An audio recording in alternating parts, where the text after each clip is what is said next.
जज मेहता हमेशा की तरह वक्त पर कोर्ट पहुंच गए थे और अपने सामने पड़े ढेर सारे केसों की फाइल देखकर हमेशा की तरह उनका मन उदास हो गया था।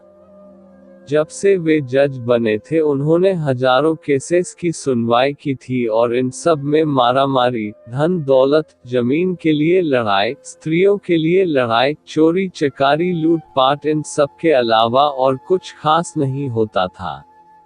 अपने रूटीन के हिसाब से उन्होंने अपने सामने पड़ी फाइलों को चेक करना शुरू किया। दूसरी फाइल उन्होंने उठाई ही थी और उस पर उनकी नजरें टिक गई। उन्हें यह केस बाकी सबसे अलग और खास लगा।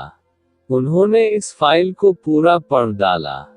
यह केस एक छोटे भाई ने अपने बड़े भाई पर किया था और केस करने का कारण था मां की कस्टडी पाना। मेहता जी ने सबसे पहले इसी केस की कार्यवाही करने का फैसला किया। कोर्ट में सब हाजिर हो गए। जज ने सबसे पहले छोटे भाई को अपनी बात रखने का मौका दिया। छोटे भाई ने कहा, जज साहब, मेरी उम्र 50 वर्ष है और मेरे बड़े भैया की उम्र 60 वर्ष है। हमारी माँ जो 90 साल की है वह बड़े भाई के साथ ही रहती है। लेकिन अब मैं चाहता हूं कि माँ बाकी के बचे वर्ष मेरे साथ रहकर बिताए। माँ की सेवा करने का मौका अब मुझे मिलना चाहिए। मैंने बड़े भैया को काफी समझाया कि अब आपकी भी उम्र हो चली है, अब आपकी सेहत भी अच्छी नहीं रहती और आप दिल के मरीज भी है।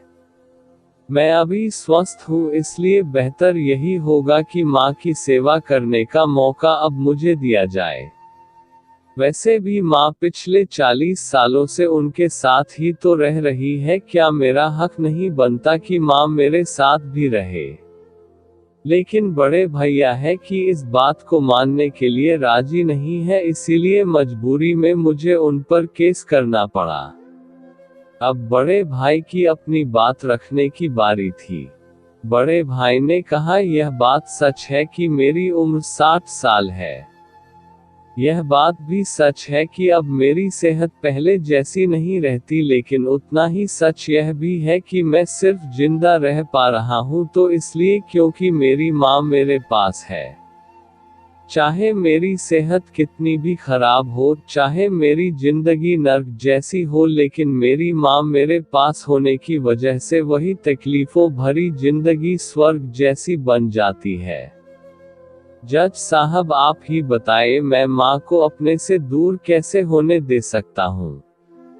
जज ने बड़े भाई से कहा कि तुम खुद कहते हो कि तुम्हारी सेहत अच्छी नहीं रहती, तो भला तुम कैसे अपनी माँ की देखभाल अच्छे से कर पाओगे, यह भी तो सोचो।